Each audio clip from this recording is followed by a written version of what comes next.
and welcome to CBL. I am Manvendra Singh Mangat and we are discussing legal reasoning, legal aptitude for the entrance paper called CLAT. So, in today's session, we are going to discuss the law of contract, the very important legal aspect of the CLAT examination. And we start with what is contract.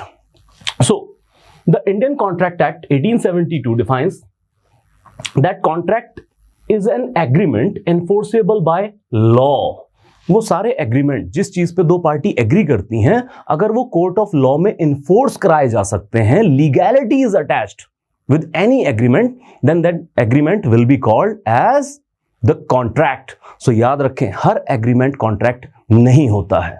इसीलिए domestic type के, social type के agreements को contract की श्रेणी से बाहर रखा गया है. दैट मीन्स कि अगर एक पार्टी दूसरी पार्टी को कार सेल करने का प्रॉमिस करती है और दोनों एक सेट टर्म पे, सेट कीमत पे एग्री करते हैं, तो ये कॉन्ट्रैक्ट हो सकता है क्योंकि इसको लेके कोर्ट में जाया जा सकता है. लेकिन डोमेस्टिक नेचर के एग्रीमेंट्स, लाइक अगर कोई अपने दोस्त से किसी तरह का प्रॉमिस करता है कि चलिए आज हम मूवी देखने जाएंगे, और वो मूवी देखने नहीं जा पाता है दोस्त के साथ, तो क्या दूसरा दोस्त उसको स्यू कर सकता है कि इसने कॉन्ट्रैक्ट वायलेट किया? Now this domestic type of agreements are not the contract. या फिर जैसे कोई हस्बैंड अपनी वाइफ को ये प्रॉमिस करे कि एनिवर्सरी पे आपको डायमंड रिंग दिलवाऊंगा, और वो डायमंड रिंग दिलवाने में फेल हो जाए, तो क्या वाइफ सू कर सकती है? नहीं. ये डोमेस्टिक टाइप के of agreement, these are not contract at all. आगे हम सारे इंग्रेडिएंट्स पे बात करेंगे, बट एक चीज पे और मैं हाईलाइट करना चाहता हूं कि देखिए, ज्यादातर जो डोमेस्टिक या सोशल टाइप के आपके एग्रीमेंट होते हैं, इसमें कोई कंसिडरेशन नहीं होता है, कोई टेंजिबल कंसिडरेशन नहीं होता है. बट कॉन्ट्रैक्ट के अंदर consideration is very important. Now consideration is basically quid pro quo, something for something. If I am selling my car to you, then I will be having some consideration, like 5,000, 10,000 या जो भी उसकी कीमत है. सो domestic type में इस तरह का कोई टेंजिबल कंसिडरेशन नहीं होता है. एक लीगल मैक्सिम याद रखिएगा, that says that ex nudo pacto non oritur actio. That means no cause of action arises from the bare promises. सिर्फ प्रोमिसेस की वजह से कोई एक्शन अराइज नहीं होता है, वो टेनेबल नहीं है in court of law. Now let's look closely एक कॉन्ट्रैक्ट के एसेंशियल एलिमेंट्स क्या क्या हो सकते हैं. So section 10 of Indian contract act specifically defines के एसेंशियल एलिमेंट क्या क्या होंगे. मतलब इन एलिमेंट की गैर हाजिरी में contract would not be a valid contract. So valid contract होने के लिए जरूरी है ऑफर एंड एक्सेप्टेंस. मैंने अपनी कार बेचने का ऑफर दिया और आपने क्लियरली उसको क्लियर टर्म्स पे एक्सेप्ट किया. Then intention to create legal relationship. जैसे हमने कहा कि अगर लीगैलिटी अटैच नहीं है, लीगल इन्फोर्सेबिलिटी का एलिमेंट अटैच नहीं है, तो एग्रीमेंट कॉन्ट्रैक्ट नहीं कहलाएगा. Then that parties must be competent to contract. हम आगे बात करेंगे, कुछ पार्टीज होती हैं जैसे कि माइनर, जैसे कि इनसेन पर्सन, वो कॉम्पिटेंट नहीं है कॉन्ट्रैक्ट करने के लिए, तो उनके द्वारा किया गया कॉन्ट्रैक्ट वैलिड कॉन्ट्रैक्ट नहीं होगा. Then lawful consideration is must. हमने अभी बात की थी कि कंसिडरेशन होना चाहिए इन ल्यू ऑफ समथिंग, कुछ के बदले कुछ ही कॉन्ट्रैक्ट होता है, लेकिन that must be lawful. Unlawful considerations you can not seek. Then there must be free consent of the parties entering into contract. A और बी आपस में कॉन्ट्रैक्ट करते हैं तो दोनों की फ्री विल पे होना चाहिए. मतलब ए अगर अपने कार बी को बेच रहा है तो बी अपनी फ्री कंसेंट से उसे खरीदे. ये नहीं कि बी के ऊपर दबाव डाल के, ऐसे धमकी दिलवा के इससे कहा जाए कि आप कार खरीदिए. तो free consent is very sine qua non of the contract. Then the object of the contract must be lawful. जो भी contract का object है वो lawful होना चाहिए. Unlawful things are not allowed during the contract. 4 लोग मिलके आपस में सलाह कर लें कि बैंक लूटने के object के लिए हम आपस में contract करते हैं, बैंक लूटने के बाद इतना इतना हमारा शेयर होगा, तो क्या enforceable होगा? नहीं. आपका object is unlawful, then the agreement must not be expressly declared void by the contract act itself और by any other law. So there are many laws जिसके अंदर डिफरेंट टाइप के कॉन्ट्रैक्ट को वॉइड करार दिया गया है, वो कॉन्ट्रैक्ट नहीं किए जा सकते हैं. हम इन सारे पॉइंट्स को डिटेल में डिस्कस करेंगे और इसी के साथ कॉन्ट्रैक्ट लॉ का major portion, critical portion will be covered as per our syllabus. So let's move and understand the very basic initiation of contract. So that must be accompanied with the offer and acceptance. So offer and acceptance और इसका communication, that is very important in the legal terminology of Indian Contract Act. So offer, or you may say it the proposal, कि आप अपनी car बेचने के लिए एक offer भेज रहे हैं एक्सेप्टर के पास. So B is the acceptor. So basically the more important is the communication. So अगर A ने B को ऑफर दिया कि मैं अपनी कार बेचना चाहता हूं, अब B के पास ये भी ऑप्शन है कि वो उसको रिजेक्ट कर दे क्योंकि तय कीमत उसको पसंद नहीं है, या फिर ये हो सकता है कि B एक काउंटर ऑफर कर दे कि मैं 10,000 में नहीं 5,000 में आपकी कार खरीदना चाहता हूं. अब अगर एक काउंटर ऑफर प्रपोज किया गया है तो इस सिचुएशन में जो आपका एक्सेप्टर है ये प्रपोजर बन जाएगा और जो ओरिजिनल प्रपोजल भेजने वाला था ये एक्सेप्टर बन जाएगा. कॉन्ट्रैक्ट में स्थिति रिवर्स हो जाएगी. लेकिन इन सबसे अहम है कि अगर एक वैलिड कॉन्ट्रैक्ट बनाना है तो ऑफर को acceptor clearly set decided term पे एक्सेप्ट करे. जैसे ही वो एक्सेप्ट करता है this will result in agreement, और जैसे ही इसकी एक्सेप्टेंस कम्युनिकेट होती है प्रपोजल भेजने वाले को उस वक्त ये कॉन्ट्रैक्ट कंप्लीट हो जाएगा. Let's see the technicality. So A sends a proposal to B to sell the car on a predetermined rate, 10,000 पे बेचनी है. तो अब इसमें कम्युनिकेशन के कंप्लीट होने की स्टेजेस क्या हैं? प्रपोजल कब कम्युनिकेट या कंप्लीट होता है? तो प्रपोजल की इंफॉर्मेशन जैसे ही B के पास पहुंची तो जो पहला हमारा पार्ट है ऑफर या प्रपोजल, इसका कम्युनिकेशन कंप्लीट हो चुका है जैसे ही इंफॉर्मेशन बी के पास पहुंच रही है. अब दूसरी चीज आती है acceptance. So here is proposal and the acceptance. तो जैसे ही बी कम्युनिकेट करता है अपनी एक्सेप्टेंस को, so suppose a letter is sent और ईमेल इज सेंट. सो जैसे ही बी लेटर को डिस्पैच करेंगे उसी वक्त एक्सेप्टेंस का जो कम्युनिकेशन है that will be completed as against A, क्योंकि इसके ऑफर को एक्सेप्ट कर लिया गया है. लेकिन बी कब बाउंड होगा इस कॉन्ट्रैक्ट को फुलफिल करने के लिए? जब ये एक्सेप्टेंस का प्रपोजल पहुंचता है ए के पास. तो जैसे ही ए को एक्सेप्टेंस का प्रपोजल मिलता है, now this agreement is bound against B as well. और ये कॉन्ट्रैक्ट कब कंप्लीट होगा? जैसे ही ए के पास ये लेटर पहुंचता है एक्सेप्टेंस का, at that very moment, at that very place जहां पे ये एक्सेप्टेंस को रिसीव किया गया है, at that very place, at that very time the contract will be completed. Next important principle is intention to create legal relationship. So contract की जो intention है वो लीगल लाइबिलिटी को जन्म देने वाली होनी चाहिए. पहली बात तो illegal things are not allowed in contract, और दूसरा लीगल रिलेशनशिप बहुत जरूरी है, लीगल इन्फोर्समेंट बहुत जरूरी है. सो कोई भी ऐसा एग्रीमेंट जिसमें लीगैलिटी अटैच नहीं है वो सिर्फ एग्रीमेंट हो सकता है, कॉन्ट्रैक्ट नहीं. जैसे हमने एग्जांपल की बात की कि आप अपने किसी दोस्त को डिनर पे ले जाने का प्रॉमिस करते हैं, हस्बैंड वाइफ को डायमंड रिंग दिलाने का प्रॉमिस करता है.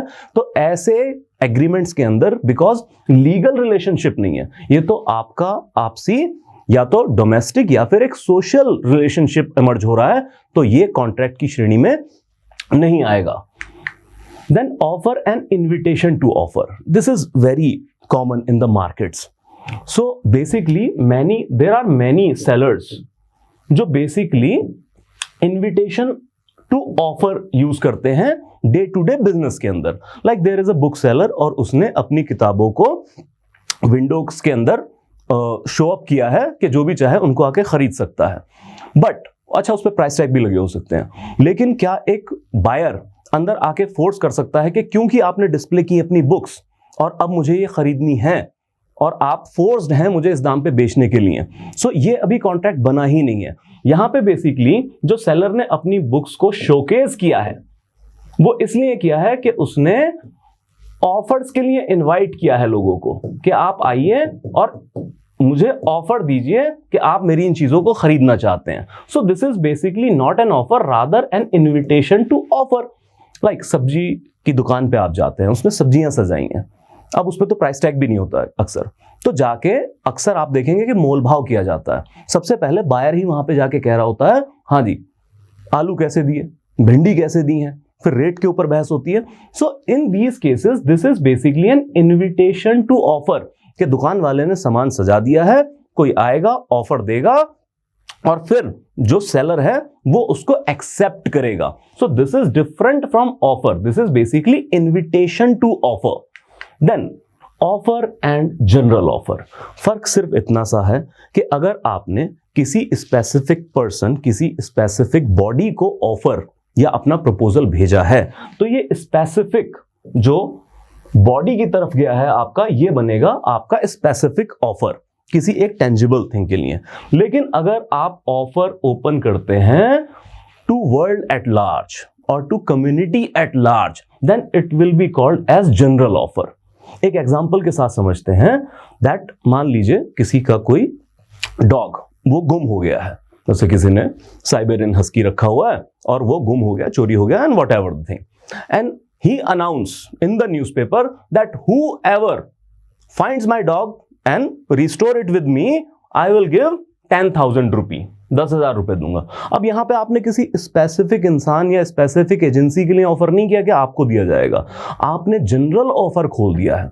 अब कोई भी व्यक्ति उस कम्युनिटी का अगर वो डॉग ढूंढ के आप तक लाता है, now you are bound to pay 10,000 rupee to that particular person. आपने उस बेनिफिशियरी को चूज नहीं किया था, आपने तो जनरल ऑफर ओपन किया था, उसको एक्सेप्ट जनरली करके now you will be bound to pay the 10,000 rupee जो भी डॉग ढूंढ के लाया है। देन कम्युनिकेशन ऑफ ऑफर, जैसे हम कम्युनिकेशन की अभी हमने टेक्निकलिटी को देखा है, दूसरी तरफ कम्युनिकेशन ऑफ ऑफर भी नेसेसरी है कॉन्ट्रैक्चुअल लायबिलिटी को अराइज करने के लिए।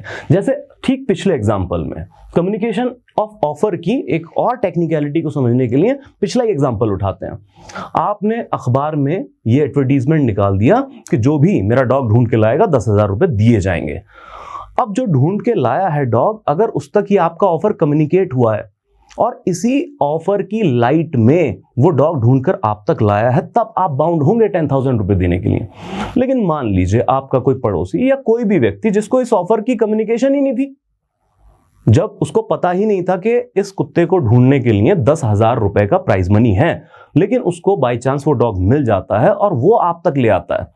अब इसके बाद उसको पता लगता है इस ऑफर का, so basically there is no contractual liability, क्योंकि जब उसने वो पर्टिकुलर एक्ट किया तो उसकी इंटेंशन में ये ऑफर था ही नहीं। जब ऑफर ही नहीं था तो एक्सेप्टेंस भी नहीं थी।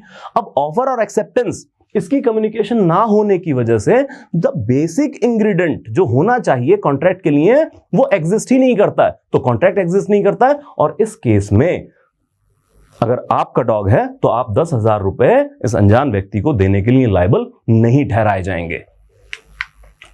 सो let's take some case studies, जिस तरह से क्वेश्चंस आपको आ सकते हैं अपने ही डिस्कशन के ऊपर, very plain and simple.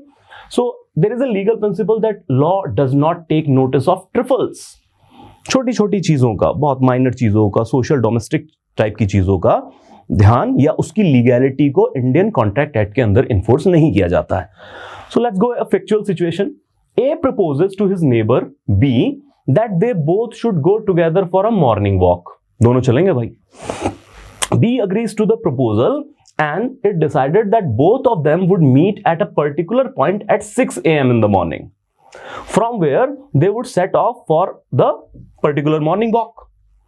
Now, in spite of the agreement, B does not turn up. B आए नहीं कभी, सुबह सुबह कौन उठे सर्दियों में, स्पेशली सर्दियों में। A wait him for 6 a.m. every day for a continuous period of 7 days. ये भला आदमी बेचारा रोज जाता रहा 6 बजे, एक हफ्ते तक वेट करता रहा। Thereafter he files a suit against the bee claiming damage for the agony and mental torture suffered by him. अब उसने केस कर दिया कि ये वॉक पे जाने का प्रॉमिस करके भी वॉक पे नहीं आया एक हफ्ते तक, मुझे बहुत एग्नी और मेंटल हरासमेंट हुई है, तो मुझे डैमेजेस दिलवाइए। इस केस में क्या होगा? So let's see that one option is B is guilty of breach of contract and is liable to pay damages. There is no intention to enter into legal relations. The matter is too small and the court will refuse to go it into. So basically, अगर हम देखें, और एक चीज और का ध्यान रखना है, जब आपके पास 3 या 4 ऑप्शन आ रही हैं तो जरूरी नहीं है कि उनमें से एक ही ट्रू हो और बाकी की 3 अनट्रू ही हो। सो देयर विल बी कि 2 ऑप्शंस ट्रू हैं, लेकिन आपको चूज करना है। अगर एक ही ऑप्शन आपको चूज करनी है तो उसमें बेस्ट सूटेबल चूज करनी है, मतलब वो स्टेटमेंट चूज करनी है जो आपके आंसर को समराइज करती हो या आपके आंसर के सारे क्रेडेंशियल को सफिशिएंटली डिस्क्राइब करती हो। ये ऐसा ही क्वेश्चन है, कंफ्यूजिंग है। So basically there is no intention to enter into legal relations. हाँ, ये भी पॉइंट था, लेकिन बेहतर क्या इसको डिस्क्राइब करता है, according to our legal principle, क्योंकि हमें इस लीगल प्रिंसिपल की लाइट में आंसर करना है, जनरल आंसर नहीं करना है। So it says law does not take notice into trifles, छोटी मोटी बातों में लॉ इन्वॉल्व नहीं होता है। So it says the matter is too small that court will refuse to go it into. देखिए, नहीं रेमेडी मिलेगी, और अगर इस तरह से रेमेडी कोर्ट से मिलने लग जाए तो हम जानते हैं कि ऐसे प्रोमिसेस तो लाइफ में हर एक व्यक्ति ने कभी ना कभी किए ही होते हैं कि सुबह साइकिलिंग पे चलेंगे, इकट्ठे जिम जाएंगे, चाय पीने चलेंगे। तो इस तरह से तो सुएबिलिटी कोर्ट के अंदर बहुत ज्यादा बढ़ जाएगी, सोसाइटी अपहीवलनेस आ जाएगी। Let's see another question for more clarity. और यहां पे एक और चीज हम सीखेंगे, that a clear offer and acceptance of the lead to a contractual relationship. So the basic thing that clear offer होना चाहिए और उसकी क्लियर एक्सेप्टेंस होनी चाहिए। मतलब कि एम्बिग्विटी अगर है तो फिर मैटर फ्रस्ट्रेट हो सकता है। जैसे कि फैक्चुअल सिचुएशन, इस प्रिंसिपल की लाइट में हम अगर देखें, अ fax message from x to the real estate agency read, will you sell a 60 feet 40 feet plot of land at Nagar Bhavi to me, quote the lowest price। अब उन्होंने कहा कि इस साइज का प्लॉट अगर मुझे बेचोगे क्या आप, पहले तो पूछा कि क्या बेचोगे, और कहा कि लोएस्ट प्राइस भी कोट कीजिए।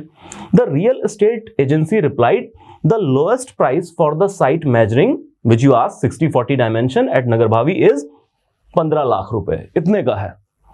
The following facts from X to state agency read, I agree to buy the site for 15 lakh quoted by you, please send me all legal documents of the site। अब इस case के अंदर क्या इंफरेंस हम draw कर सकते हैं? So there is the real estate agency becomes bound to sell the site to X after quoting the price of it, after mere quoting the price of it, then mere quotation of price will not bind the real estate agency to sell the land to X. Then the real estate agency may decline to sell the site but must compensate X for all the expenses incurred by him in making the inquiry. And finally, the real estate agency may argue that it did not desire to sell the site to X, but X can prevent the real estate agency from selling it same to anybody else। अब ये तो गलत ही है, ठीक है जी। So what will be the answer here? So देखिए, इस सारे सिचुएशन के अंदर जो कम्युनिकेशन था प्रपोजल का और एक्सेप्टेंस का, वो क्लियर नहीं था, प्री डिसाइडेड टर्म्स पे नहीं था। जो बायर था उसने कहा कि मैं आपका प्लॉट खरीदना चाहता हूं, लोएस्ट प्राइस कोट कीजिए, और फिर कंपनी ने सिर्फ लोएस्ट प्राइस कोट किया, लेकिन ये क्लियरली मेंशन नहीं किया कि हम आपको बेचने के लिए रेडी भी हैं। So this acceptance was not completed in clear terms. So answer is this, that mere quotation of price will not bind the real estate agency to sell the land to X। भाई आपसे कोई कहे कि भाई मैं आपकी cycle खरीदना चाहता हूं, लोएस्ट प्राइस कोट कर दीजिए। अब आपने सिर्फ कहा कि हाँ ठीक है लोएस्ट प्राइस इतना है, लेकिन इस कम्युनिकेशन में ये क्लियरली मेंशन नहीं है कि क्या आप अपनी साइकिल वाकई उस पर्सन को बेचना चाहते हैं या नहीं। तो फिर क्लैरिटी ना होने की वजह से आपको बाउंड नहीं किया जा सकता है। Let's move forward and less important that consideration. What is consideration? Consideration is in lieu of, quid pro quo, something for something. So किसी भी कॉन्ट्रैक्ट के अंदर consideration होना बहुत जरूरी है। Now what is the consideration? That is something of value. Like A wants to sell the cycle to B. लेकिन अब ये अगर आप फ्री में दे देंगे तो this will be a gift, no contract, no selling purchasing. So there will be some amount, okay, some amount in lieu of that cycle. So this amount is basically the consideration. So consideration is something of some value और worth in the eyes of law. अब ये value कितनी है facts and circumstance decide करेंगे। Then for example X makes an agreement with Y to sell his plot of land for 50,000. Here Y is promised to pay 50,000 is the consideration for X promised to sell his land. ये 50,000 की value is the consideration, something for something. अगर आपने कुछ साल पहले का current affair पढ़ा हो तो बड़ा एक इंपॉर्टेंट और एक भावनात्मक न्यूज भी आई थी कि कुलभूषण जाधव का केस लड़ने के लिए हमने गवर्नमेंट ऑफ इंडिया ने एक वकील साहब को सिलेक्ट किया। तो उन वकील साहब ने इस केस लड़ने की कोई फीस नहीं चार्ज कर रहे थे, हम सलवे साहब की बात कर रहे हैं, लेकिन क्योंकि कॉन्ट्रैक्ट था, सारा का सारा लीगल था कि आप केस लड़ेंगे एंड ऑल दैट थिंग, तो कंसिडरेशन बहुत इंपॉर्टेंट थी, अदरवाइज ये लीगैलिटी ना हो पाती। और आपको पता है कि इंटरनेशनल कोर्ट ऑफ जस्टिस में जाके केस लड़ना, इंडिया को रिप्रेजेंट करना, ये सब लीगल टर्म्स हैं, contract will be there, so the consideration was fixed at ₹1। 1 रुपए पे केस लड़ा हरीश सलवे साहब ने इंडिया का case international court of justice में, लेकिन ये 1 रुपए, अब 1 रुपए की उनको दरकार थी क्या? इससे ज्यादा का तो उनका खर्चा हो गया हेग तक जाने में और सारी टीम और वो argument and all that thing, huge amount is involve, लेकिन he received only ₹1 for government of India. Why? That this legality was to enforce, consideration must be there. अब इसकी वैल्यू कितनी भी हो सकती है, हमें पता है हरीश सलवे साहब की फीस ₹1 नहीं है, वो तो लाखों में जाके कहीं करोड़ों तक पहुंच सकती है किसी पर्टिकुलर केस के लिए, वो भी इंटरनेशनल कोर्ट के लिए, but he charge ₹1 that he says okay this is my consideration, ताकि लीगैलिटी ऑफ कॉन्ट्रैक्ट अफेक्ट ना हो, क्योंकि अगर लीगैलिटी नहीं है तो फिर वॉइड हो जाएगा कॉन्ट्रैक्ट। और इसी के साथ हम जानते हैं कि कंसिडरेशन वैलिड होनी चाहिए या फिर लॉफुल होनी चाहिए, अनलॉफुल कंसिडरेशंस नहीं। कल को कोई ए व्यक्ति बी को कहे कि ठीक है मैं अपनी कार तुम्हें बेच दूंगा लेकिन बदले में तुम्हें सी का मर्डर करना होगा, यही मेरी कंसिडरेशन है, so murder is a unlawful thing, so this consideration will not be valid consideration under Indian contract act. Let's go by an example to better understanding of this thing, that legal principle says a contract without consideration is void. Okay, without consideration void है, वो फिर contract नहीं है। When at the desire of one party the other party does something, the consideration is said to flow from the latter to the former. Latter से former की तरफ जाएगा।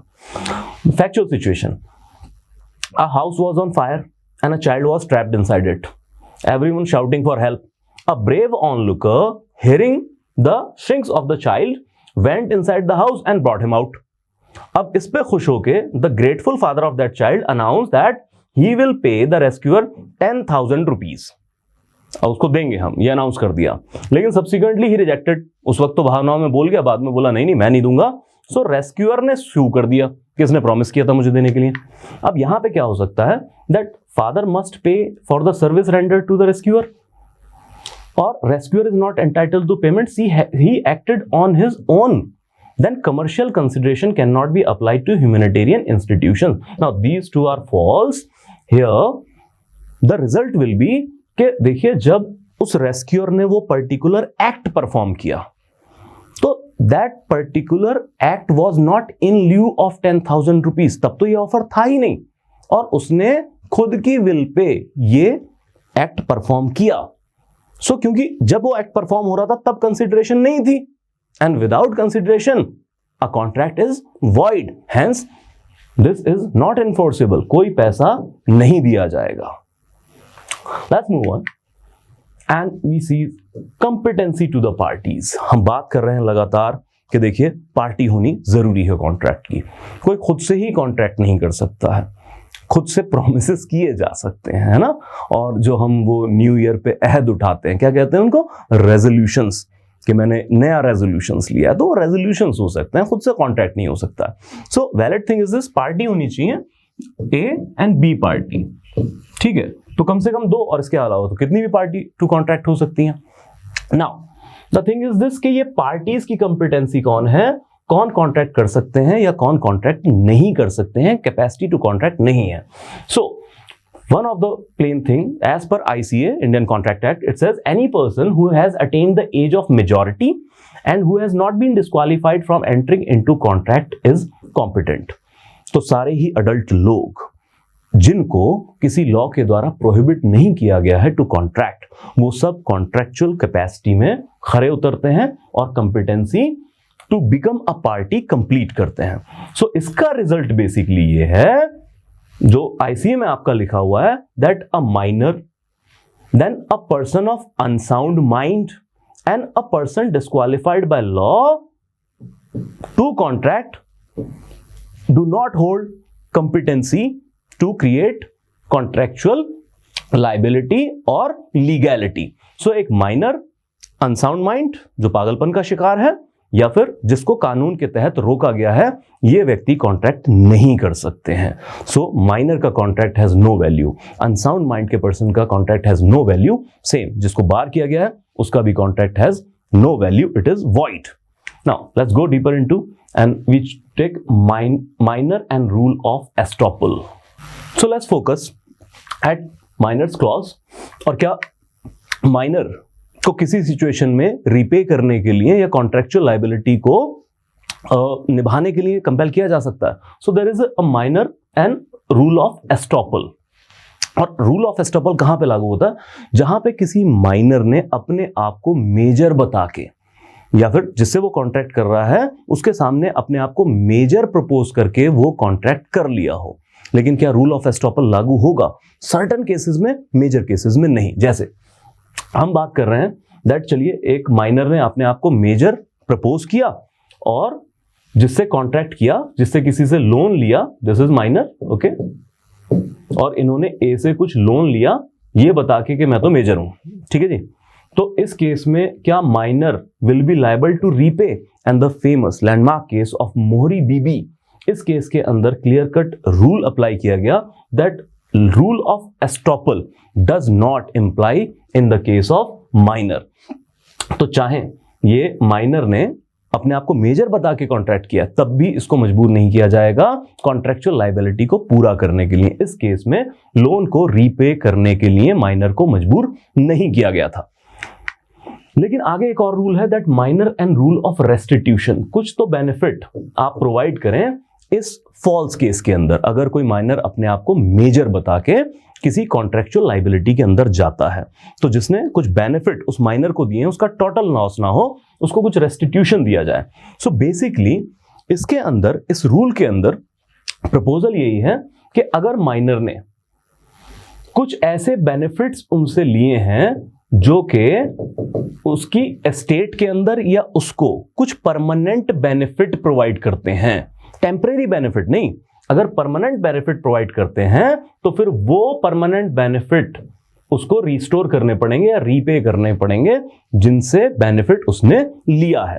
Like that a minor who has obtained money और goods by misrepresenting him to be a major can be compelled to restore the benefits to the extent, सारा का सारा नहीं restore करना है, टू द एक्सटेंट ही और his estate is benefited.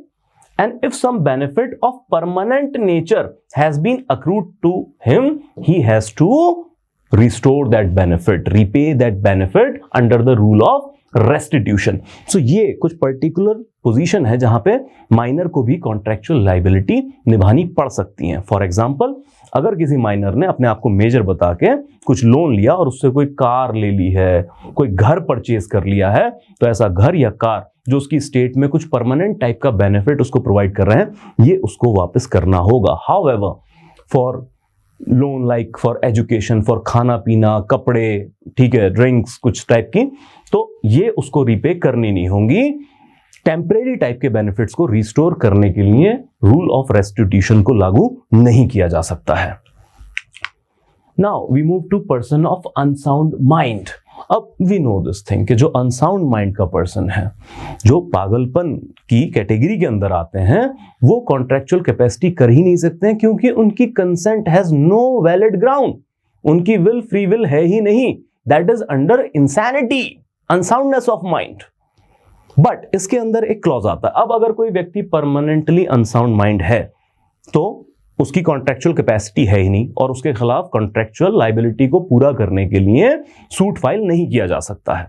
But कई बार ये होता है कि अनसाउंडनेस ऑफ माइंड टेम्परेरी होती है, मतलब कि किसी को कोई दौरे पड़ते हैं कुछ टाइम के लिए और rest of the time he is quite sound, quite Sen. अब इस केस के अंदर बेसिकली ये होता है कि जिस पीरियड के ड्यूरेशन में, है ना, it can be number of month, it can be number of days, जब वो अनसाउंड था, अगर उसने उस वक्त कोई कॉन्ट्रैक्ट किया है तो नो लायबिलिटी। लेकिन जब वो अनसाउंड नहीं था व्यक्ति, जब वो साउंड था, उस वक्त अगर उसने कोई कॉन्ट्रैक्ट साइन किया है, that will be a valid contract और उसकी इन्फोर्सेबिलिटी कोर्ट ऑफ लॉ में पूरी पूरी बनती है। इसका मतलब अगर कोई व्यक्ति मेंटल अजाइलम में है और वहां पे डॉक्टर्स लिख के देते हैं जो लीगली प्रूव्ड है कि he is temporarily, you know, victim of unsoundness of mind. So जब जिस पोर्शन, जिस पीरियड के अंदर वो साउंड माइंड का होगा, उस दौरान वो कॉन्ट्रेक्चुअल कैपेसिटी में पूरी पूरी कैपेसिटी रखता है। Let's see an example. हम जो माइनर और जो अनसाउंडनेस ऑफ माइंड की बात कर रहे थे, that legal principle says a minor is not competent to contract. This is a plain principle. अब इसमें लॉ ऑफ एस्टॉपल या फिर लॉ ऑफ जो आपका रूल ऑफ रेस्टिट्यूशन है, इसकी कोई बात नहीं हो रही है। नाउ वी से factual situation says a minor mortgage his house and received the advance, डाल दिया, गहने पा दिया। Then the mortgagee files a suit against the minor to recover the money advanced by him. The minor mortgager takes the plea that the suit is not maintainable as there was no valid contract. You decide the thing. Decide करने के लिए हमें option पढ़ने की भी जरूरत नहीं है। देखिए, इस फैक्चुअल सिचुएशन के अंदर ना तो ये बताया जा रहा है कि उस माइनर ने अपने आप को मेजर प्रपोज किया, तो रूल ऑफ एस्टॉपल, रेस्टिट्यूशन, वो तो केस ही नहीं आ रहा। Plainly this particular situation says a minor mortgaged his house and receive the advance. तो इस केस में the clear cut answer that minor के पास कैपेसिटी ही नहीं है कॉन्ट्रैक्ट को एग्जीक्यूट करने की या कॉन्ट्रैक्ट को मेक करने की। So here answer will be that N agreement with minor is absolutely void. तो इसमें एस्टॉपल, रेस्टिट्यूशन वाली कोई गेम ही नहीं है। माइनर के साथ कॉन्ट्रैक्ट हो रहा है, दैट इज एब्सोल्युटली वॉइड। किसी तरह की कोई लायबिलिटी माइनर की नहीं होगी in the court of law. Now let's move and let's understand the free consent of parties. As we know that consent is very necessary and free consent is very necessary, क्योंकि किसी की consent आप उसकी against will नहीं ले सकते हैं। a consent taken under coercion, किसी को डरा धमका के, कोई हानि पहुंचाने की धमकी देके अगर आपने consent Lee, so this consent is no consent at all. Consent must be at free will. लेकिन एक और पहलू उसका जानते हैं, that consent is consensus ad idem. That जिस चीज के लिए आपने कंसेंट दी है, that must be clearly defined to the both of the parties. अगर कोई कंफ्यूजन है तो फिर वो कंसेंट वैलिड नहीं मानी जाएगी। Likewise the free consent means और consensus ad idem means, there's a legal maxim that it means meeting of the minds or the identity of minds. So basically two or more persons are said to consent when they agree upon the same thing in same sense. आप जिस चीज के ऊपर agree कर रहे हैं वो same sense के ऊपर ही अग्री कर रहे हैं, उसमें कोई डायलेमा नहीं होना चाहिए to establish a free consent. For example, A कोई ऑयल सेलर है, डिफरेंट टाइप के ऑयल्स बेचता है, और बी ने कोई ऑयल परचेज करना है। अब दोनों ने आपस में कॉन्ट्रैक्ट कर लिया कि ठीक है, कोई 1 लाख रुपए का ऑयल आप मुझे भेजेंगे। लेकिन जब वो ऑयल भेजा गया तो जो बी सोच रहा था वो सोच रहा था कि पीनट ऑयल आएगा, और इन्होंने इधर से मस्टर्ड ऑयल भेज दिया। अब उस चीज को लेके क्लैरिटी नहीं थी, मीटिंग ऑफ माइंड्स नहीं था कि कंसेंट आखिर किस चीज के लिए दी जा रही है, कंसिडरेशन आखिर किस चीज के लिए दी जा रही है। तो अगर इस तरह का कोई कंफ्यूजन है तो फिर ये वैलिड कंसेंट नहीं है, हेंस जो कॉन्ट्रैक्ट है वो भी वैलिड नहीं होगा। So I repeat that free consent means meeting of the minds और identity of minds. That further explains 2 or more persons are said to consent when they agree upon same thing in the same sense. सिर्फ same thing पे नहीं, in the same sense, उसी terms and condition पे आप agree करते हैं तब consent valid मानी जाएगी। सो लेट्स सी और कंसेंट के क्या पहलू हो सकते हैं जो फ्री कंसेंट को वैलिड करते हो। So consent must be free as we discussed, and a consent is said to be free consent when it is not vitiated by, in सब कारणों से प्रभावित नहीं होनी चाहिए, जैसे कि coercion, undue influence, fraud, misrepresentation and mistake. अब ये सारे शब्द कई बार आपस में ओवरलैपिंग लगते हैं, लेकिन जब हमें पैराग्राफ के अंदर ये क्वेश्चंस आते हैं तो हमें लीगल टेक्निकलिटी से चलना होगा, इनके फर्क को भी अंडरस्टैंड करना होगा, तभी आंसर सॉल्व हो पाएंगे। We come to understand the coercion, and coercion is committing और a threat to commit an act forbidden by Indian Penal Code, and that is a violent act. So coercion is basically, ये सिर्फ दबाव नहीं है कि दबाव बना दिया गया। Coercion is basically to commit or threat to commit a crime, a violent act which is punishable under Indian Penal Code. Okay, like A said to B कि या तो अपनी गाड़ी मुझे बेच दो, नहीं तो तुम्हारे बच्चे को मार दिया जाएगा। अब अगर वो बच्चे को मारने की धमकी की वजह से अपनी गाड़ी बेचता है तो फिर ये कोर्जन के अंदर आता है और ये कंसेंट फ्री कंसेंट नहीं है। बहुत सारी जगहों पे लैंड ग्रैबिंग केस के अंदर हम देखते हैं कि जो भू माफिया सो कॉल्ड हैं वो दबाव बनाते हैं फैमिलीज के ऊपर कि या तो अपनी जमीन हमें बेच दीजिए जिस प्राइस पे हम चाहते हैं, अदरवाइज आपके फैमिली के मेंबर को आपको नुकसान पहुंचा दिया जाएगा। पिक्चरों में आपने ऐसे बहुत सारे सीन देखे होंगे जहां पे विलन कोई बंगला कब्जाने के लिए जाता है और वहां के रहने वाले किसी बुजुर्ग को धमकियां दे रहा होता है। ठीक है जी, सिंघम टाइप्स में आपको देखने को मिल जाएगा। So this is basically no contract, legality नहीं है, क्योंकि कंसेंट जो आपने ली है वो फ्री कंसेंट नहीं है, that is under coercion. Likewise अगर कोई वाइफ अपने हस्बैंड को ये धमकी देती है कि या तो मुझे डायमंड का नेकलेस ला के दो, अदरवाइज मैं सुसाइड कमिट कर लूंगी, तो this type of which is punishable offence under Indian Penal Code, इस तरह की धमकियां देना, criminal intimidation, this type of thing are punishable under IPC. Criminal intimidation है, आप क्रिमिनल इंटेंट से किसी को आप धमका रहे हैं। सो इस बिना पे contract has no free consent, has no valid contract at all. Then undue influence, now this is what undue तरीके से, वैलिड तरीके से नहीं, अनड्यू तरीके से अपनी पावर, अपनी अथॉरिटी, अपनी पोजीशन को अपने हक में इस्तेमाल करना। That says it takes place where two person stand in such a relation that one party is in position to dominate the will of other. दो लोग एक ऐसे रिलेशन के अंदर है जहां पे एक अपने सोशल स्टेटस, अपने फैमिली स्टेटस का यूज करके दूसरे की फ्री विल को प्रभावित कर सकता है, अपनी बात मनवा सकता है। When such a person uses position to obtain an unfair advantage, अब ऐसी डोमिनेटिंग पोजीशन का जब अनफेयर एडवांटेज उठाने के लिए यूटिलाइजेशन किया जाता है, सो this is under undue influence. So basically undue influence किसी भी तरह की social, political, economic dominant power का मिसयूज हो सकता है। मास्टर सर्वेंट रिलेशन के अंदर आ सकता है कि मास्टर हैं और सर्वेंट को कोई चीज अपनी मनवाना चाहते हैं अपनी डोमिनेंट पोजीशन का फायदा उठा के। ये फिड्यूशरी रिलेशनशिप के अंदर आ सकता है जहां पे हस्बैंड अपनी एज पर अवर सोसाइटल नॉर्म्स अपनी डोमिनेंट पोजीशन को उठा के, उसका फायदा उठा के अपनी वाइफ से कुछ चीजें मनवा लेना चाहते हैं। अब फैमिलियल रिलेशन में तो आपको बहुत सारी चीजें मिलेंगी, आपको जीजे साले का रिलेशन मिल सकता है, तो आपको पता है कौन डोमिनेंट पोजीशन के अंदर होता है। सो दिस इज अनड्यू इन्फ्लुएंस, और अगर अनड्यू इन्फ्लुएंस में कंसेंट ली गई है that is again not free consent. So let's have here the more explanation that कब अनड्यू इन्फ्लुएंस उठा पाएंगे या कब ये क्लॉज लागू किया जाएगा।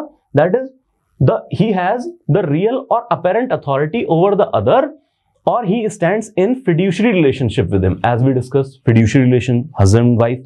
Then he makes a contract with the person whose mental capacity is temporarily or permanently affected due to old age, illness, mental body distress and all that thing. Old age के साथ तो बच्चे हैं, अब उनके कोई बहुत ज्यादा बुजुर्ग माँ बाप हैं तो इलनेस से जूझ रहे हैं, तो बच्चे डोमिनेंट पोजीशन के अंदर हैं emotionally and all that thing, तो अगर अनड्यू एडवांटेज उठाना चाहते हैं तो बुजुर्ग की वो कंसेंट भी फ्री कंसेंट नहीं होगी। So let's go by an example that mister A is heavily indebted to mister B. तो ए ने बी से बहुत ज्यादा लोन लिया हुआ है। The money lender of the village. अब ये जो बेसिकली बी है, ये मनी लेंडर है विलेज का।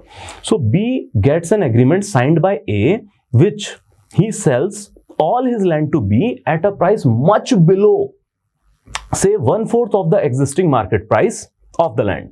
Can A challenge the agreement on the ground of being induced by undue influence? So यहां पे आप देख रहे हैं कि मनी लेंडर का कर्जा पहले ही उस पर्सन के ऊपर बहुत ज्यादा चढ़ा हुआ है। अब यहां पे पहले ही इन्फ्लुएंस की पोजीशन में तो है मनी लेंडर, और इसी के साथ जब इस पोजीशन का वो अनड्यू एडवांटेज उठाता है, खास करके उस पर्सन की लैंड को जो मार्केट प्राइस है उससे 1/4 रेट पे खरीद के। सो this is clear cut a case of undue advantage, undue influence over the other because of money power of the money lender. Next thing what vitiates the free consent and which is very important for making a valid contract, that is fraud. ये शब्द तो India में इतना ज्यादा चलता है कि पूछिए ही मत, तो हर जगह के ये फ्रॉड है वो फ्रॉड है। सो लेट्स अंडरस्टैंड कि कॉन्ट्रैक्चुअल कैपेसिटी में फ्रॉड आखिर होता क्या है। सो टू प्लेनली डिस्क्राइब फ्रॉड, कि जब एक पार्टी विलफुली झूठ बोलती है, मतलब एक ऐसा स्टेटमेंट दूसरी पार्टी को प्रोवाइड करती है in order to get the contract done, जो उसको पता है कि झूठ है, मतलब कि ये इंटेंशनली बोला गया अनट्रू स्टेटमेंट है, और इंटेंशन इसके पीछे ये है कि ये अनट्रू स्टेटमेंट बोलने के बाद मेरी शर्तों पे कॉन्ट्रैक्ट डन हो जाएगा या मेरे फेवर में कुछ बेनिफिट आएंगे। So fraud is wilful. The very important thing before fraud या with the fraud is wilful झूठ बोलना। सो fraud is an intentional or willful misrepresentation of a material fact which includes another to enter into contract. तो एक तो आपने जानबूझ के झूठ बोला और ऊपर से इस नियत से बोला कि इस झूठ की वजह से, इस मटेरियल फैक्ट के ऊपर झूठ की वजह से other party will be in contract. तो कल को आपको अपना घोड़ा बेचना हो और आप जानबूझ के झूठ बोले कि घोड़ा बहुत अच्छा है, घोड़ा अरबी नस्ल का है, जबकि आपको पता है कि घोड़ा अरबी नस्ल का नहीं है। ये बात आप अच्छी तरह से जानते हैं, लेकिन अपना घोड़ा महंगे दाम पे बेचने के चक्कर में आप ये मटेरियल फैक्ट झूठ बोलते हैं दैट मेरा घोड़ा अरबी नस्ल का है। तो इस केस में this will be a fraud. So basically technically how can we say कि क्या क्या चीजें फ्रॉड के अंदर आएंगी? The suggestions as to fact which is not true by one who himself did not believe it to be true। मतलब बोलने वाले को पता होता है कि मैं सच नहीं बोल रहा हूं, ये फ्रॉड की निशानी है। Then the active concealment of fact by one having knowledge of the fact, मतलब उसको पता है कि ये फैक्ट है लेकिन वो एक्टिव कंसीलमेंट करता है। मतलब मान लीजिए आपको अपना घोड़ा बेचना है और आपको पता है कि घोड़े को कोई ऐसी बीमारी है जिसकी वजह से घोड़ा ज्यादा दिन जिंदा नहीं रह पाएगा। ये मान लीजिए आप कोई रेस के लिए घोड़ा, उस नस्ल का घोड़ा बेचना चाहते हैं, लेकिन आपको पता है कि घोड़े को कोई ऐसी बीमारी हो चुकी है कि अब ये रेसिंग के काम का नहीं रह गया। अब आप जानबूझ के वो फैक्ट कंसील कर जाते हैं, छुपा जाते हैं, तो ये भी फ्रॉड की कैटेगरी के अंदर आएगा। Then a promise made without any intention to performing it. अब अगर आप ये भी कोई प्रॉमिस मेक करते हैं कॉन्ट्रैक्ट के अंदर जिसके पीछे आपकी इंटेंशन है कि मैं इसको कभी परफॉर्म नहीं करूंगा, so this also comes under fraud. Now क्या सिर्फ बोल के ही फ्रॉड किया जा सकता है? एक तो है कंसीलमेंट ऑफ फैक्ट जिसपे आप छुपा गए बात, लेकिन क्या साइलेंस भी अमाउंट टू फ्रॉड हो सकता है? And yes, in particular cases. So mere silence does not amount to fraud except in 2 cases. तो बाकी जगहों पे नहीं, लेकिन इन 2 केसेस में अगर आप चुप भी रहते हैं, साइलेंट रहते हैं, तो भी फ्रॉड की कैटेगरी में आएंगे। पहला, where there is a duty to speak. तो कॉन्ट्रैक्ट के अंदर ड्यूटी है आपकी उस फैक्ट के ऊपर बोलना, लेकिन आप चुप रहते हैं, then your silence will be construed as fraud. And second, where silence is equivalent to speech. जब साइलेंस ही स्पीच के इक्विवेलेंट हो जाए, जैसे ड्यूटी टू स्पीक।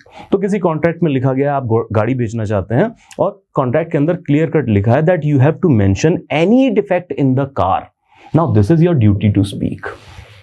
अब अगर आप साइलेंट रहते हैं तो फिर आप फ्रॉड क्रिएट कर रहे हैं। और दूसरा, where silence is equivalent to speech, जैसे कि कॉन्ट्रैक्ट के अंदर ये हो सकता है कि बी ए से कहता है that if you do not deny it, अगर आप इससे इनकार नहीं करते हैं, then I shall assume that the horse is sound. गाड़ी ठीक है या घोड़ा ठीक है। अब अगर आप डिनाई नहीं करते हैं तो मैं अज्यूम कर लूंगा ये बिल्कुल ठीक है, और अगर आप उस वक्त चुप रह जाते हैं तो this is amount to speak. मतलब मैं तो अज्यूम कर गया ना आपके, मैं तो समझ गया कि आप चुप इसी वजह से हैं क्योंकि घोड़ा ठीक है या गाड़ी ठीक है। सो इन दो केसेस के अंदर जहां ड्यूटी टू स्पीक बनती है कॉन्ट्रैक्ट के अंदर, और दूसरा where silence is equivalent to speech, इन दोनों केसेस के अंदर मियर साइलेंस भी फ्रॉड अकर करती है। देन फ्रॉड से ही जुड़ा हुआ और कई बार इंटरचेंजेबली यूज किया जाने वाला वर्ड है मिसरिप्रेजेंटेशन। साल 2021 के ही एग्जाम के अंदर फ्रॉड और मिसरिप्रेजेंटेशन के ऊपर फोकस्ड एक पैसेज आया था और क्वेश्चंस भी सीधे सीधे पूछे गए थे।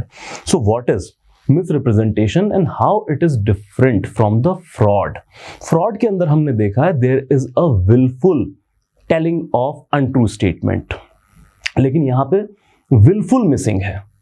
So basically misrepresentation means misstatements or unwarranted statements which are not true though the person believes it to be true। मतलब मिसरिप्रेजेंटेशन के अंदर जो गलत बयानी हो रही है, कोई व्यक्ति कर रहा है, गलत बात बोल रहा है, गलत स्टेटमेंट बोल रहा है, वो खुद उस स्टेटमेंट को ट्रू जानता है। मतलब जैसे हमारे पुराने एग्जाम्पल में देखें कि अगर आपको अपना घोड़ा बेचना है और आपको पता है अरबी नस्ल का नहीं है और फिर भी आप अरबी नस्ल का कह रहे हैं तो फिर ये फ्रॉड है। लेकिन आपको खुद ही नहीं पता है कि वो अरबी नस्ल का है, आपको खुद किसी ने आपको अरबी नस्ल का कह के बेच दिया था, आप खुद अरबी नस्ल का सोच के हैं जबकि वो है नहीं। अब जब आप बेच रहे हैं और जब आप ये कहते हैं कि मेरा घोड़ा अरबी नस्ल का है, तो इस वक्त तो आप खुद उस अरबी नस्ल के स्टेटमेंट को ट्रू जान रहे हैं। सो बट ये this is miss statement, so this will come under the misrepresentation, this is not fraud। So the basic difference between fraud and misrepresentation is that fraud is basically willful, या फिर यूं कहें that willful misrepresentation amounts to fraud। So basic difference ये आप clear कर लीजिए fraud और misrepresentation का। Then there is a mistake।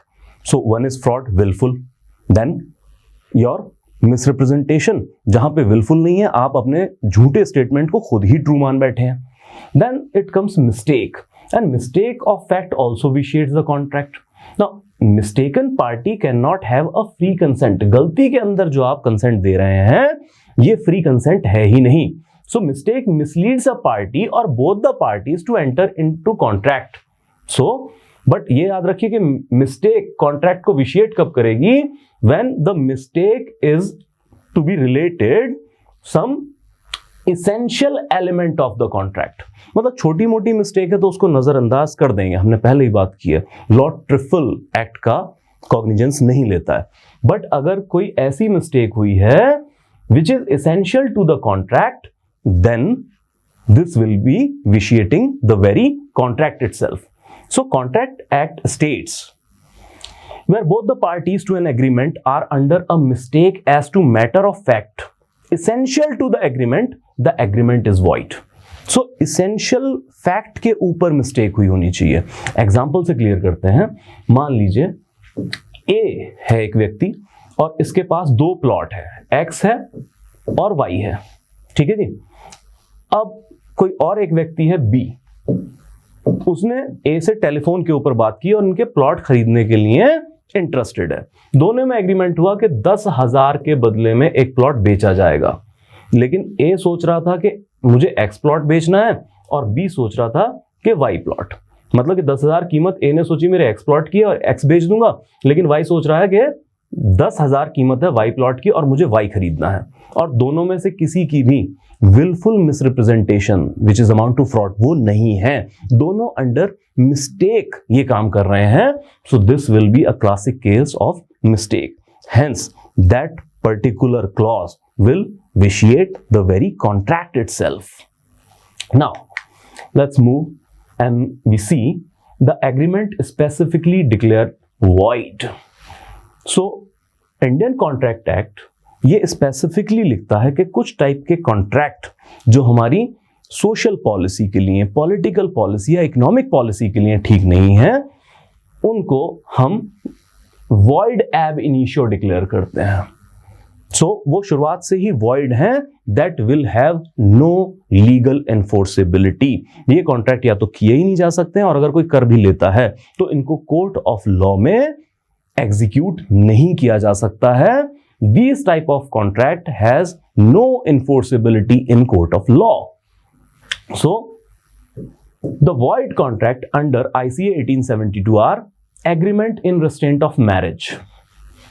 तो अगर कोई कॉन्ट्रैक्ट किया जाता है मैरिज के रिस्ट्रेंट में कि आप मैरिज नहीं कर सकते हैं, so this will be void contract. मतलब ए कंपनी है और बी से कहती है कि हम आपको जॉब दे देंगे, लेकिन बदले में हमारा एक क्लॉज ये है कि आप मैरिज नहीं कर सकते हैं, तो फिर ये एग्रीमेंट वॉइड होगा. Then agreement and in restraint of trade. अगर कंप्लीट रिस्ट्रेंट ऑन ट्रेड है तो फिर ये कॉन्ट्रैक्ट भी वॉइड होगा. फॉर एग्जाम्पल, अगर ए बी के साथ कहता है कि ठीक है मैं तुम्हें पार्टनर बना लूंगा अपने बिजनेस के अंदर, लेकिन शर्त यह है कि दोबारा जिंदगी में तुम कहीं पर भी ये बिजनेस इंडिपेंडेंटली नहीं कर पाओगे. Now there is a complete restraint on trade activity of that person.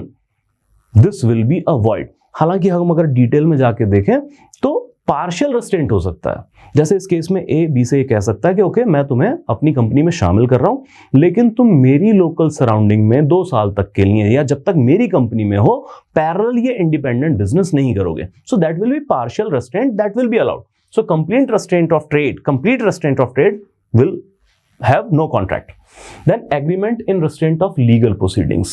अगर legal proceedings के ऊपर ही बैन लगा दिया जाए, मान लीजिए ए और बी आपस में कॉन्ट्रैक्ट करते हैं कि मैं तुम्हें कुछ गुड सप्लाई करूंगा, लेकिन एक क्लॉज ये कहता है कि अगर कॉन्ट्रैक्ट में कुछ भी गड़बड़ हुई या मेरे माल सप्लाई में कुछ गड़बड़ हुई तो आप कोर्ट नहीं जा सकते हैं. मतलब किसी कोर्ट के पास आप रेमेडी के लिए नहीं जा सकते हैं. ऐसा कॉन्ट्रैक्ट भी वॉइड है, ऐसा कॉन्ट्रैक्ट नहीं किया जा सकता है. हालांकि यह हो सकता है कि कॉन्ट्रैक्टिंग पार्टीज आपसी सहमति के साथ देश भर के कोर्ट में से कोई 1 या 2 कोर्ट चुन लें.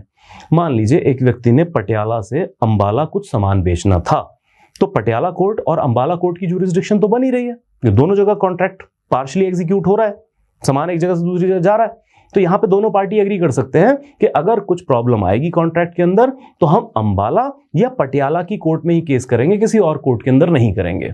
तो this partial restraint will be okay, but complete restraint again not allowed.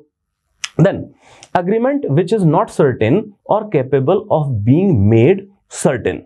So basically जो सर्टेन ही नहीं है इवेंट, और इसी से जुड़ा हुआ है एक वेजरिंग एग्रीमेंट. तो इस तरह के कॉन्ट्रैक्ट भी कॉन्ट्रैक्चुअल कैपेसिटी में वैलिड नहीं होते हैं. जैसे कि दोस्तों में शर्त लग जाना कि आपस में लगा ली शर्त कि अगर आज शाम को बारिश हुई तो मैं तुम्हें 10,000 रुपए दूंगा और नहीं हुई तो तुम मुझे 10,000 देना.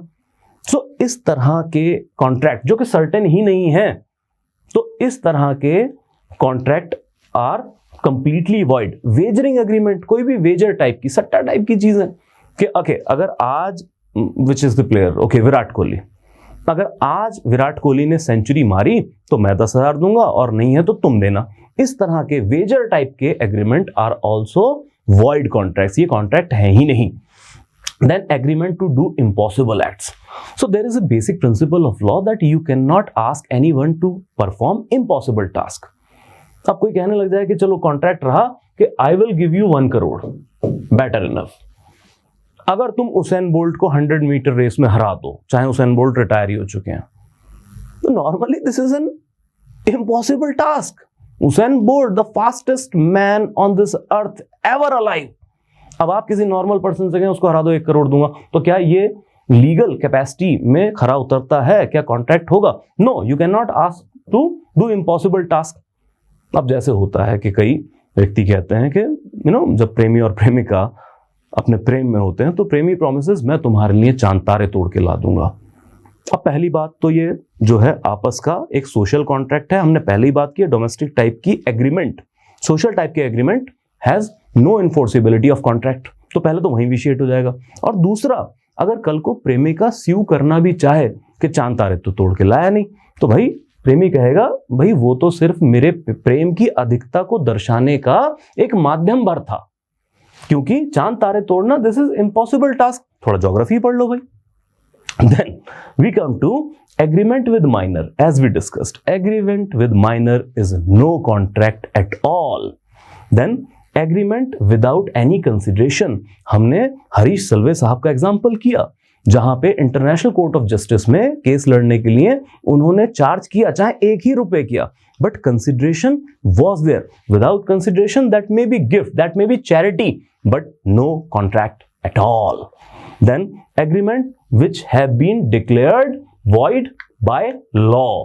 सो जितने भी ऐसे कॉन्ट्रैक्ट हैं जो वॉइड बाय लॉ होते हैं, ऐसे एग्रीमेंट जिनकी प्रोहिबिशन है किसी लॉ के अंदर, तो ऐसे कॉन्ट्रैक्ट भी, ऐसे एग्रीमेंट भी कॉन्ट्रैक्ट नहीं कहलाएंगे. Like to forming a gang to execute dacoity, to forming a gang to forming an organisation to run a brothel house. तो इस तरह के जितने भी एग्रीमेंट हैं ये बाय लॉ बैन है हमारे यहाँ पे. तो ये सारे के सारे वो इंपॉर्टेंट पॉइंट्स जो आपको याद रखने हैं. These agreements are void ab initio, इनकी कोई वैलिडिटी है ही नहीं.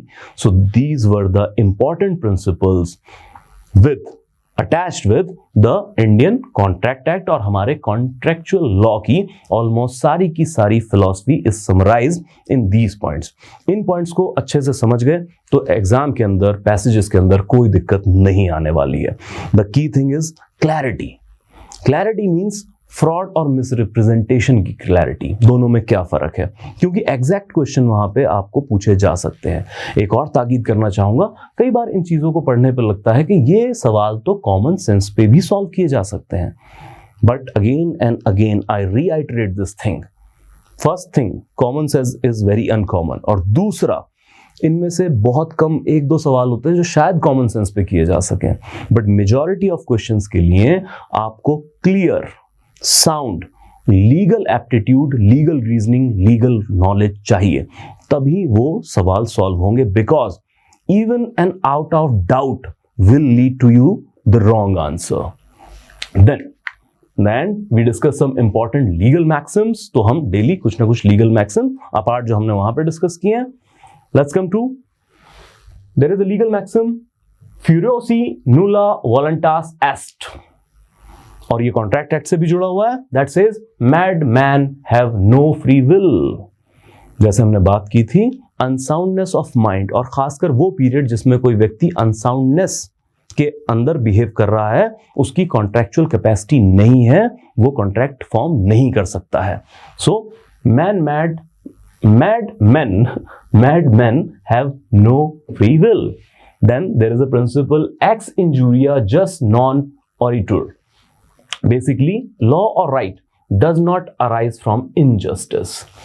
So this is basically to connect a bridge between law and justice.